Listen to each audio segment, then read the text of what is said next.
কখনো কোনোদিন কারো পারমিশন ছাড়া মোবাইলের গ্যালারি চেক করবেন না।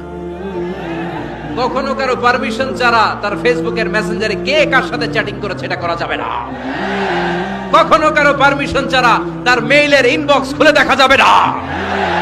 কখনো কারো পারমিশন ছাড়া কারো ব্যক্তিগত চিঠি পড়া যাবে না। দিস ইজ ইসলাম, এটাই ইসলাম। আমরা ইসলামরে শুধু নামাজ আর রোজা আর জিকির আর এই দাড়ির মধ্যে সীমাবদ্ধ করেছি। প্রত্যেকের একটা প্রাইভেসি আছে না নাই?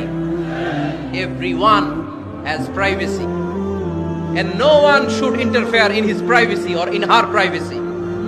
প্রত্যেকের একটা প্রাইভেসি আছে না নাই? মানুষ ছোট হলেও তার একটা সম্মান আছে না নাই? এজন্য ছোট্ট বাচ্চাদেরকে কখনো প্যান্ট খুলতে বলবেন না। অনেকে বলে আরে ছোট মানুষ খোল খোল, আরে তুই খোল, এই খোল খোল খোল, তো আছে না নাই? ওরও প্রেস্টিজ আছে, ওরও সম্মান আছে। খবরদার, everyone has a personal space and no one should interfere someone's personal space. কারণ পার্সোনাল স্পেসে যেন আমরা নাক না গলাই। অনেকের বদ স্বভাব ফ্যামিলি ম্যাটার নিয়ে, প্রাইভেট ম্যাটার নিয়ে কথা বলে। ভাই কি চাকরি করেন? সরকারি না বেসরকারি? সরকারি। বেতন কত? উনার বেতন কত? এটা দিয়ে আপনার কি লাভ? ঠিক কিনা?